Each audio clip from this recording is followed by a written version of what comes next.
ஹோலி மேரி TV channel நேயர்களுக்கு அன்பின் வணக்கம். ஒரு நாங்கள் அன்பியத்தின் இறையியல் பின்னணியை பற்றி பார்ப்போம். அன்பியம் தலத்திருச்சபையின் உண்மை வெளிப்பாடு என்று சொல்ல முடியும். கடவுள் மனிதனை படைத்த பொழுது அவன் தனியாக இருப்பது நல்லதில்லை என்று கருதி ஆணும் பெண்ணுமாக படைத்தாரே, அதுபோல மனிதனை தனித்தனியாக புனிதப்படுத்தவும் மீட்கவும் விரும்பவில்லை.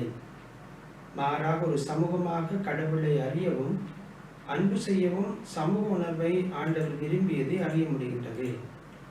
இறைவன் விருப்பம் திருச்சபை என்ற சமூகத்திலும், குறிப்பாக அடித்தள திருச்சபை சமூகத்திலும் நிஜமாக்கப்பட்டு வருகின்றது.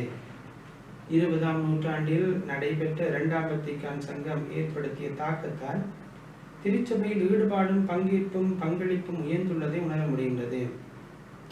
திருச்சபை என்பது திருத்தந்தை, ஆயர்கள், குருக்கள் மற்றும் இறையியல்வர்களின் கூட்டம் என்ற பொது சிந்தனை மாறி திருமுழுக்கென்ற அடையாளம் வழியாக ஒவ்வொரு கிறிஸ்தவனும் தான் பெற்றுள்ள அழைப்பை ஒரு சமூகமாக வாழ்வதே திருச்சபை என்கின்ற புதிய கண்ணோட்டம் உருவாகியது. எக்லேசியா என்கின்ற திருச்சபை என்ற வார்த்தை எக்லோன் என்னும் கிரேக்க சொல்லிலிருந்து வருகின்றது. எக்லோன் என்றால் தொலைவில் இருந்து அழைத்தல் என்று பொருள். அதாவது இறைமக்கள் சமூகமாக வாழ அழைப்பது என்று பொருள்படும். எக்லேசியா என்ற வார்த்தை இறைவன் முன்னிலையில் கூடியுள்ள தேர்ந்தெடுக்கப்பட்ட மக்கள் என்று பொருள்படும் விதத்தில் பழைய ஏற்பாட்டில் இடம்பெற்றுள்ள நாடோடிகளாக வாழ்ந்த இஸ்ரேல் மக்களை சீனாய் மலையில் ஒன்று கூட்டி இறை சட்டங்களை தந்து ஒரு தேசிய இனமாக மாற்றியதை நாங்கள் பார்க்க முடியும். தொடக்கத்திலிருந்தே கடவுள் தமது மக்கள் ஒன்று கூடி வாழும்படி விரும்பினார். இது ஒரு சான்று. இஸ்ரேல் மக்களை இறைவனின் மக்களாக கூட்டி சேர்ப்பதில் இறைவனே முதல் முயற்சிகளை மேற்கொண்டார் என்பதும் குறிப்பிடத்தக்கது. ஆக திருச்சபை என்பது இறைவனால் அழைக்கப்பட்ட புனிதமான இறைமக்கள் கூட்டம் என்று புரிந்து கொள்ள முடிகின்றது. ஆதி திருச்சபை பற்றிய கண்ணோட்டம். கிறிஸ்தவ பயன்பாட்டில் திருச்சபை என்ற சொல் வழிபாட்டு கூட்டத்தை குறிப்பதாகவும் தலச்சிருச்சபையை குறிப்பதாகவும் சர்வதேச விசுவாசியல் கூட்டத்தை குறிப்பதாகவும் உள்ளது. வசனங்கள் வழியாக திருச்சபை என்பது இறைவனால் உலகம் அனைத்திலிருந்தும் ஒன்று கூட்டப்பட்ட சமூகம் என்பது வெளிப்படுகின்றது. திருச்சபை என்பது தல திருச்சபையில் உயிர் பெற்று வழிபாட்டில் உண்மையாகி நற்கருணை கொண்டாட்டத்தில் உணரக்கூடியதாக அமைகின்றது. இத்திருச்சபை தனது உயிரை இறை வார்த்தையிலிருந்தும் நற்கருணையாகி இயேசுவின் திரு உடலிலிருந்தும் பெறுவதால் திருச்சபையை கிறிஸ்துவின் மறை உடல் என்று அழைப்பது பொருத்தமாகும். 2ஆம் வத்திக்கான் சங்க அறையலை பார்ப்போம். புதுப்பித்தல் என்ற தாரக மந்திரமே 2ஆம் வத்திக்கான் சங்கத்தின் அனைத்து கொள்கை திரட்டுகளிலும் காணப்பட்ட போதிலும் திருச்சபை என்கின்ற கொள்கை திரட்டு தான் அனைத்து எதிர்கால இறையியல் கண்டுபிடிப்புகள் வளர்ச்சிகளுக்கும் ஆதாரமாகவும் அடிப்படையாகவும் அமைந்துள்ளது. கால்ரானர் போன்ற இறையியலாளர்கள் திருச்சபை கொள்கை திரட்டிற்காக தொடக்கத்தில் வகுப்பட்டிருந்த திட்டத்தை மாற்றி திருச்சபையின் மறையுண்மை என்ற கோணத்தில் ஆராய வித்திட்டு திருச்சபை என்ற அருமையான கொள்கை திரட்டினை வெளிக்கொணர்ந்தனர். திருச்சபை என்பது மாற்றத்திற்கு அப்பாற்பட்ட உண்மை என்ற பாரம்பரிய கருத்தானது திருச்சபை என்கின்ற கொள்கை திரட்டில் பல்வேறு இறையியல் உட்பொருளை கொண்ட உருவகங்கள் அல்லது அடையாளங்கள் வழியாக மாற்றப்பட்டுள்ளது. திருச்சபை என்பது உலக அனைத்திலும் எந்த வேறுபாடு மற்றது என்ற பழைய கண்ணோட்டம் மாற்றப்பட்டு திருச்சபை என்பது சமூகம் சார்ந்த என்ற புதிய புரிதல் ஏற்பட்டது. இந்த திருச்சபை பற்றிய புதிய புரிதல் தான் தர திருச்சபை அல்லது அடித்தள திருச்சபை சமூகம் என்ற திருச்சபையின் புதிய பரிணாமங்களை நம்மால் புரிந்து கொள்ள முடிகின்றது. சர்வதேச திருச்சபைக்கும் தல திருச்சபைக்கும் உள்ள உறவு. திருத்தூர் பணி மற்றும் தூய பவுலடியாரின் கடிதங்களில் திருச்சபை திருச்சபை என்ற வார்த்தைகள் மாறி மாறி பயன்படுத்தப்பட்டுள்ளன. தொடக்க திருச்சபையின் பாரம்பரியப்படி திருச்சபை என்பது தந்தை, மகன், தூய ஆவியின் ஒன்றிப்புகள் கொண்டு வரப்பட்ட இறை மக்கள் என்கின்றது 2ஆம் வத்திக்கான் சங்கம். அந்தியோக்கு, இக்னாசியா, ஜஸ்டின், இரேனியஸ் போன்ற திருச்சபையின் தந்தையர்கள் திருச்சபை என்பதை தல திருச்சபையாகவே பார்க்கின்றனர். புதிய ஏற்பாட்டில் இல்ல திருச்சபை என்று ஒரு குறிப்பிட்ட இடத்திலும், திருச்சபைகளின் குழுமம் என்று வேறு சில இடங்களிலும், உலகில் உள்ள மொத்த திருச்சபையை குறிப்பதாக சில இடங்களிலும் என்று திருச்சபை என்பது பல்வேறு கண்ணோட்டங்களில் குறித்து காட்டப்படுகின்றது. தொடக்க திருச்சபையில் காணப்பட்ட பல்வேறு சமூகங்களை சுட்டி காட்டும் கிறிஸ்தவ சமூகங்களுக்கு இடையிலான உறவு முறைகளை விளக்கமாக புரிந்து கொள்ள முயல்வது நல்லது. தொடக்க திருச்சபை என்று உரிமை கொண்டாடுவதற்கு பதில் தங்களின் ஒவ்வொரு கிறிஸ்தவ சமூகத்திலும் முழு திருச்சபையை உயிரோட்டத்துடன் ஏற்படுத்துவது சிறப்பாகும். திருச்சபை என்கின்ற கொள்கை திரட்டின்படி இறை மக்களின் ஒரு பகுதியான உலக திருச்சபையின் அமைப்பை ஒட்டியதாக அமையும். மேலும் உலக திருச்சபைக்கும் தர திருச்சபைக்கும் உள்ள உறவு என்ன என்பதை திருச்சபை என்ற கொள்கை திரட்டு வழியாக இரண்டாம் வத்திக்கான் திருச்சங்கம் நமக்களிக்கும் திருச்சபை என்பதற்கான கண்ணோட்டமும் ஆகும். இரண்டாம் வத்திக்கான் சங்கத்திற்கு முன் திருச்சபை. தொடக்க திருச்சபையில் இறை மக்கள் இல்லங்களில் கூடி தோழமையும் நட்புறவும் பகிர்வு மனப்பான்மையும் கொண்டு வாழ்ந்தனர். தொடக்கத்தில் திருச்சபை சிறு சமூக வாழ்வாகவே அமைந்தது. அதை மீண்டும் மலரச் செய்யவே அடித்தள திருச்சபை சமூகங்களை உருவாக்க அழைக்கப்படுகின்றோம். காலப்போக்கில் அவை நிறுவனமாக போவதும் அதிகாரம் ஆட்சி செய்ய ஆவியாரின் செயற்பாடுகள் குறைந்து போய் கிறிஸ்தவ வாழ்வு சட்டங்களுக்கு சிறைப்பட்டது.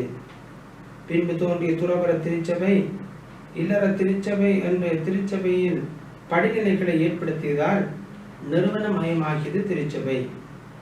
இங்கு சமூக பார்வை மிகவும் குறைந்து காணப்பட்டது.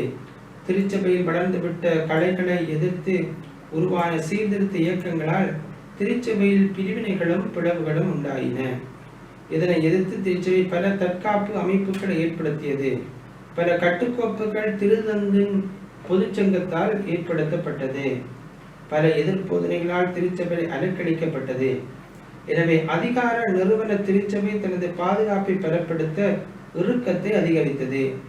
20ஆம் நூற்றாண்டில் தான் பல புது மறுமலர்ச்சி அமைப்புகள் தோன்றின. இதனால் விவிலிய கல்வியும் பொதுநிலையின் மறைப்பணி ஈடுபாடும் வளர்ந்தது. இந்த வழியில் தோன்றியதான் இரண்டாம் வத்திக்கான் சங்கம். இச்சங்கத்தின் விளைவால் திருச்சபையில் அமைப்பு முறைகளில் பல புதிய மாற்றங்கள் ஏற்பட்டன. அவற்றில் ஒன்று அடித்தள திருச்சபை சமூகம் எனப்படும் அன்பியமாகும்.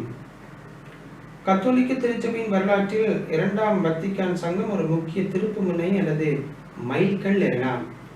நிறுவனமயமாகி போன திருச்சபையை பொதுநிலையின் பங்கீட்டு மிகுந்த திருச்சபையாக்கியது இரண்டாம் வத்திக்கான் சங்கமே. ஆன்மீக வாழ்வு, லௌகீக வாழ்வு என்ற மனித வாழ்வை கூறு போடாமல் ஆன்மீகம், வழிபாடு, பொருளாதாரம், சமூகம், அரசியல், குடும்பம், கல்வி, கலை, கலாச்சாரம் என்று மனித வாழ்வின் அத்தனை அம்சங்களையும் உள்ளடக்கிய முழு மனித கண்ணோட்டத்தை வழங்கியது வத்திக்கான் சங்கம் என்றால் அது மிகையாகாது. மனித வாழ்வின் அனைத்து அம்சங்களையும் அனைவரும் பெறக்கூடிய நீதி நிறைந்த நிலைதான் இறையாட்சி. இந்த இறையாட்சியை மலர வைப்பது தனது லட்சியங்களை கொண்ட அமைப்புதான் தல திருச்சபை. இந்த தல திருச்சபையின் லட்சியமான இறையாட்சியை மலரச் செய்யும் மகத்தான கருவி அன்பியம் என்று இரண்டாம் வத்திக்கான் சங்கம் உணரச் செய்தது. அன்பியம் என்பது ஒரு பக்தி சபையோ, சமூக சேவை சங்கமோ, மக்கள் இயக்கமோ, குழுவோ, செபத்திற்காக மட்டும் கூடும் கூட்டமோ அல்ல. மாறாக மனித வாழ்வின் அத்தனை அம்சங்களையும் இறைவாத்தின் ஒளியில் வாழ முற்படும் ஒரு குட்டி திருச்சபை. அன்பியங்கள் மனிதனின் அனைத்து தேவைகளையும் நிறைவு செய்யும் நோக்கம் உடையது என்பதால் அன்பியங்கள் பொழுதுபோக்கு களங்களாகவோ, சமூக சேவை குழுக்களாகவோ அல்லது வெறும் செபக்குழுக்களாகவோ மாற்றிவிடாமல் பார்த்துக்கொள்ள வேண்டிய பங்கு பணியாளரின் கடமையாகும். உலகில் அன்பியங்கள் பல்வேறு பேருடன் இயங்கிக் கொண்டுள்ளது. திருச்சபை குழுக்கள், மறைமுகமான திருச்சபை, சிறு சமூகங்கள், இரண்டாவது திருச்சபைகள், அருகாமை சமூகங்கள், திருச்சபை வாழ்வு சமூகங்கள், விசுவாச பயிர்வு குழுக்கள், சிறிய கிறிஸ்தவ சமூகங்கள், அடித்தள திருச்சபை சமூகங்கள் என்று பல்வேறு பேருடன் அன்பிய அமைப்புகள் இயங்கினாலும் திருச்சபைக்கு அதிகமாக பயன்படுத்தப்படும் 3 பெயர்கள் சிறிய கிறிஸ்தவ சமூகங்கள், அடித்தள கிறிஸ்தவ சமூகங்கள், அடித்தள திருச்சபை சமூகங்கள்.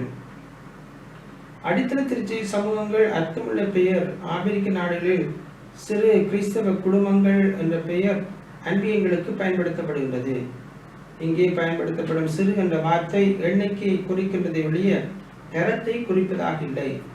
ஆப்பிரிக்க நாடுகளில் பழங்குடி மக்கள் சிறு சிறு குழுக்களாக வாழ்வதால் அவர்களுக்கு இப்பெயர் பொருந்தும். நமக்கு பொருந்துமா?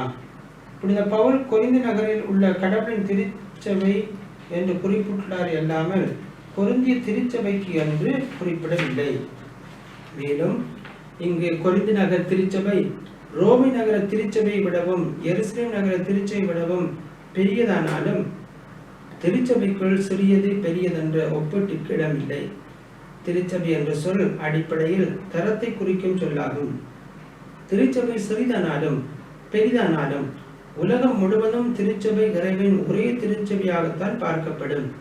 இந்த கண்ணோட்டத்தில் அன்பியங்களுக்கு சிறு என்ற வார்த்தை உகந்ததாகப்படவில்லை. கிறிஸ்தவம் என்ற சொல்லை காட்டிலும் திருச்சபை என்ற சொல் ஏற்புடையதாகும். அதுபோல சங்கம் சபை என்ற வார்த்தையை விட சமூகம் என்ற வார்த்தை பொருள் உள்ளதாகும். அடித்தளம் என்ற வார்த்தை ஒரு குறிப்பிட்ட பகுதியில் குழுமி வாழும் மக்களை குறிக்கும் வார்த்தை எனலாம். அதாவது ஒரு இடத்தில் வாழும் மக்கள் அன்பியமாக வாழ விரும்பி ஒன்று கூடியிருப்பதை வேரூன்றி அன்பு சமூகமாக வாழ்வதை குறிக்கிறது. மரமானது வேரிலிருந்து முளைத்து வளர்ந்து வருவது போல அன்பியமானது அடித்தட்டு மக்களிடமிருந்து வளர்ந்து விழுகின்றது. எனவே அன்பியத்தை அடித்தள திருச்சபை என்று அழைப்பது பொருத்தமாகும். மேலும் அடித்தளம் என்ற வார்த்தை அருகாமையை குறிப்பதாகவும் உள்ளது. அக்கம் பக்கத்தில் வாழ்வர்கள் அனைவரும் ஒரு அன்பு சமூகமாக ஒன்றிணைந்து வாழ்வதை குறைக்கின்றது. இந்த அன்பு சமூகத்தில் எல்லா வயதினரும் எல்லா தரப்பினரும் பாகுபாடற்ற உறுப்பினர்கள், சம உரிமை உடையவர்கள். இதுதான் அன்பியத்திற்கும் பக்தி சபை பால சபைகளுக்கும் உள்ள வேறுபாடாகும். அன்பியம் பங்கின் பக்தி சபைகள், சபைக்குழுக்கள், இளைஞர் இயக்கங்கள் போன்றவற்றிலிருந்து முற்றிலும் மாறுபட்டது எனலாம். எல்லா இடங்களிலிருந்து அல்லது எங்கிருந்தோ வந்தவர்கள் எங்கேயோ கூடுகின்றனர். இதுதான் பக்தி சபைகள், இயக்கங்கள். ஆனால் இங்கிருந்து இப்பகுதியிலிருந்து இந்த தெருவிலிருந்து வந்தவர்கள் கூடி செபித்து கலந்து ஆய்வு செய்து முடிவெடுக்கின்றார்கள். இதுதான் அடித்தள சமூகங்கள் அல்லது அன்பியங்கள் என்று சொல்ல முடியும். மேலும் அடித்தளம் என்ற வார்த்தை அடித்தட்டு மக்களையும் விளிம்பு மக்களையும் சாமானியர்களையும் சமமான மனிதர்களாக மதிக்க தூண்டும் தன்மை வெளிப்படுகின்றது. சாமானியின் குரலுக்கும் கருத்திற்கும் எண்ணங்களுக்கும் இங்கு இடம் உண்டு. திருச்சபை பங்கிற்கு திருச்சபையாக திகழ வாய்ப்புகளை அபரிதமாக வழங்கும் தளம் அன்பியம் என்பதை அடித்தளம் என்ற வார்த்தை குறித்து காட்டுகின்றது. மேலும் அடித்தளம் என்ற வார்த்தை திருச்சபை தன்னைத்தானே புதுப்பித்துக் கொள்ளும் இயல்புடையதை சுட்டி காட்டுகின்றது. இதுவரை மறைக்கல்வி, விவிலிய கல்வி, மறைபரப்பு பணி போன்றவற்றின் தயாரிப்பாளர்களாகவும் கதாநாயகர்களாகவும் குருக்கள் துறவுகள் இருந்தனர். பொதுநிலையினர் இவற்றின் பார்வையாளராகவும் வாடிக்கையாளர்களாகவும் இருந்தனர். இந்நிலை மாறி இன்று பொதுநிலையினரை விவிலிய கல்வி, நற்செய்தி பணி, திருச்சபை நிர்வாகம் போன்றவைகளை சிறப்பாக செய்யும் நிலைமை அன்பியங்கள் வழியாக உருவாகியுள்ளது. மறைபரப்பு பணியின் மக்களாக இருந்த பொதுநிலையினர் இன்று சுய மறைபரப்பு பணியாளர் ஆகின்றனர். மேலும் அடித்தளம் என்ற வார்த்தை அன்பியமே திருச்சபையின் அடிப்படையான தளம் என்பதை உணர்த்துகின்றது. காரணம், கிறிஸ்தவத்தின் அடிப்படை பண்புகளான விசுவாசம், அன்புறவு, அருளடையாளம், வழிபாடு போன்றவை அன்பியங்களில் காணக்கூடிய விதத்திலும் உணரக்கூடிய விதத்திலும் வாழ்ந்து பிரச்சனைகளை சந்திக்கும் திராணியை, பலத்தை அளிக்கக்கூடியதாக மாறுகின்றது. அன்பிய உறுப்பினர்களும் பல்வேறு பிரச்சனைகளை நற்செய்தியின் ஒளியில் இயேசுவின் வழியில் விவாதித்து ஒருமித்த முடிவுகளை ஏற்றுள்ளனர். சுய லாபங்களை நோக்கமாக கொண்டு வாழ்ந்தவர்கள் சமூக அக்கறை உள்ளவர்களாக மாறுகின்றனர். பங்கு என்ற தரத்திற்சபை பல நேரங்களில் இறையாட்சி பணியை ஆக்கப்பூர்வமாக செய்ய முடியாமல் போவதற்கு காரணம், தளம் பெரிதாகவும் மக்களின் எண்ணிக்கை கூடுதலாகவும் பணியாளர்கள் எண்ணிக்கை குறைவாகவும் உள்ளதுதான். இந்த சூழ்நிலை பெரிய பங்கு எனப்படும் தரத்திற்சபையை பகுதி வாரியாக அன்பியங்களாக பிரித்து இறை மக்களின் ஈடுபாட்டை அதிகரித்து மக்களுக்கும் பங்கு பணியாளருக்கும் இடையே ஆயன் மந்தைக்குரிய உறவில் காணப்படும் இடைவெளியை நீக்கி இறையாட்சி தலத்திருச்சபையில் மலரச் செய்வது சாத்தியம் என்கிறார் திருத்தந்தை 2ஆம் எரடப்பர் சின்னப்பர். தலத்திருச்சபையின் இறையல்பை நிஜமாக்கவும், பங்கு திருச்சபையின் மேய்ப்பு பணி திட்டங்களை நடைமுறைப்படுத்தவும், தலத்திருச்சபையின் நிர்வாகத்தை எளிதாக்கவும், அன்பியங்களை விட சக்தி வாய்ந்த அமைப்பு வேறு இருக்க முடியாது என்பது அன்பிய அனுபவசாலிகளின் அசைக்க முடியாத நம்பிக்கை. இரண்டாம் வத்திக்கான் சங்கத்திற்கு பிந்திய அன்பிய இறையியல். இதுவரை அடித்தளை திருச்ச சமூகங்கள் தென் அமெரிக்க நாடுகளிலும் வட அமெரிக்க நாடுகளிலும் எப்படி கிறிஸ்தவர்களை அன்பு சமூகமாகவும் ஆற்றல் மிக்க சமூகம் மாற்றியது என்பதை பார்த்தோம். லத்தீன் அமெரிக்க நாடுகளிலே அன்பியம் கிறிஸ்தவ வாழ்வை புதுப்பிக்கும் புது உரமூட்டும் கருவியாக திகழ்ந்ததை உலகமே கண்டது. அன்பியமே சிறந்த கிறிஸ்தவ சமூகங்களாகவும் நற்செய்தி பணியின் ஊடகமாகவும் விளங்கியது. இந்த அன்பியம் என்னும் இயக்கம் இது உருவாகும் சூழ்நிலைக்கேற்ப உருப்பெற்று நிலைக்கக்கூடியதாலும் திருச்சபையின் ஆசிரியத்தின் ஆதரவை பெற்றதாலும் சிறந்த இறையியல் அடித்தளத்தை பெற்றிருந்ததாலும் உலகம் அனைத்திற்கும் உரிய அல்லது ஏற்ற சர்வதேச இயக்கமாக உருவெடுத்தது. இரண்டாம் வத்திக்கான் திருச்சங்கம் காலத்தின் அறிவுரைக்கேற்ப இறைவன் திருச்சபைக்கு வழங்கும் அழைப்புகளையும் சவால்களையும் ஏற்று திருச்சபையில் மறுமலர்ச்சி உண்டாக்கும் என்றது. தூயாவின் துணையுடன் காலத்தின் அறிவுரைகளையும் முறை திருவிழத்தையும் அறியும் தளம் அன்பியம் என்றால் அது மிகையாகாது. திருச்சபை வரலாற்றில் எத்தனையோ மாற்றங்கள் ஏற்பட்டுள்ளன. வழிபாடு, இறைப்பணி, திருச்சன் அமைப்பு போன்றவைகளில் காலத்திற்கு ஏற்ற மாற்றங்கள் நிகழ்ந்து வந்துள்ளன. இன்றைய திருச்சபையின் தேவையுள்ள திருச்சபைக்கு காலத்தின் கட்டாயம் என்று கருதப்படுகிறது. அன்பியங்கள் நிறுவனமயமாகி போன பொதுநினர் வாய்ப்பத்தி ஆட்டு மந்தியாக வாழ்ந்து நமது பங்கு மக்கள் என்று ஆயனுடனும் உறவுடனும் ஒன்றுபட்டு உழைக்கும் இறை மக்களின் அன்பு சமூகம் என்றால் அது மிகையாகாது. பங்குகளில் காணப்படும் அடித்தள கிறிஸ்தவ சமூகங்கள் பங்கிற்கு புத்துயிரூட்டி திருச்சபையின் முகத்தை புதுப்பித்து புது வாழ்வுக்கு இட்டுச் செல்லக்கூடிய வலிமை உள்ளதை நாம் அறிவோம். பங்குகளில் காலம் காலமாக காணப்பட்டு வரும் பல்வேறு அமைப்புகளையும் இயக்கங்களையும் கைவிட்டு விடாமல் அவைகளை ஆழ்ந்து நோக்கி அவைகளினால் ஏற்பட்டு வந்த மாற்றம் நன்மைகளை சீர்தூக்கி பார்த்து புதிய அமைப்பான அன்பியம் எனப்படும் அடித்தள கிறிஸ்தவ சமூகங்களை கட்டியெழுப்ப வழி அமைக்க வேண்டும். அன்பியம் பற்றிய இரண்டாம் வத்திக்கான் சங்கத்தின் கருத்து. அடித்தள திருச்சபை சமூகங்கள் பற்றிய வெளிப்படையான மேற்கோள்கள் இரண்டாம் வத்திக்கான் சங்கத்தின் கொள்கை திரட்டுகளில் இடம் பிடிக்கவில்லை. ஆனால் கிறிஸ்தவ சமூகத்தை கட்டி எழுப்பது குறித்த தேவை வத்திக்கான் சங்கத்தின் கொள்கை திரட்டுகளும் அதற்கு முந்தைய கொள்கை திரட்டுகளும் வலியுறுத்தி வந்துள்ளன. நாம் ஏற்கனவே திருச்சபை என்ற கொள்கை திரட்டின் முக்கியத்துவத்தையும் அது கிறிஸ்தவ சமூகம் குறித்து வலியுறுத்தியுள்ளதையும் அடித்தள திருச்சபை இறையியல் பின்னணியில் விளக்கியுள்ளதால் இப்போது திருச்சபை ஆசிரியத்தில் அடித்தள கிறிஸ்தவ சமூகங்கள் பெற்று வந்துள்ள முக்கியத்துவத்தை காண முடியும். 1974 நற்செய்தி அறிவிப்பு மாநாடு இடம்பெற்ற பொழுது பல விடயங்கள் பரிமாறப்பட்டன. 1974 கூடிய நற்செய்தி அறிவிப்பு மாநாடு திருச்சபையின் அடிப்படை பணியாகிய நற்செய்தி அறிவிப்பு பணி இன்றைய சூழலில் எப்படி சிறப்பாக மேற்கொள்ளலாம் என்று ஆராய்ந்து இரண்டாம் வத்திக்கான் சங்கம் பல தீர்மானங்களை எடுத்தது. ஏற்கனவே இக்கருத்தினை வலியுறுத்தி விளக்கமாக பேசுள்ளதையும் இம்மாநாட்டில் நினைவு கூர்ந்தனர். நற்செய்தி அறிவிப்பு பணி ஆட்சியுடனும் புரிய திருச்சபை ஏன் தன்னை தயாரித்துக் கொள்ளவில்லை என்று பார்க்கின்ற பொழுது இந்த சூழ்நிலையில் தான் அடித்தள திருச்சபை சமூகங்களின் முக்கியத்துவத்தை லத்தீன் அமெரிக்க நாடுகளின் ஆயர்கள் முன்மொழிந்தனர். அடித்தள திருச்சபை சமூகங்களின் வளர்ச்சியில் நற்செய்தி அறிவிப்பு என்ற திருத்தந்தை 6ஆம் சின்னப்பரின் சுற்றுமடல் பெரும் பங்களிப்பை வழங்கியுள்ளது.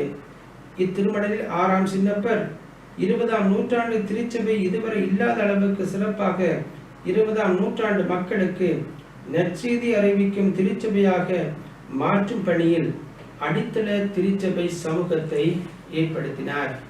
ஆகவே நாங்கள் இறையியல் பின்னணியில் பார்க்கின்ற பொழுது இது ஏற்கனவே விவிலியத்தில் தோற்றம் பெற்ற ஒன்றொன்றும் நற்செய்தி அறிவு பணிக்கு சிறப்பான களம் என்பதையும் அறிய முடியும். நன்றி.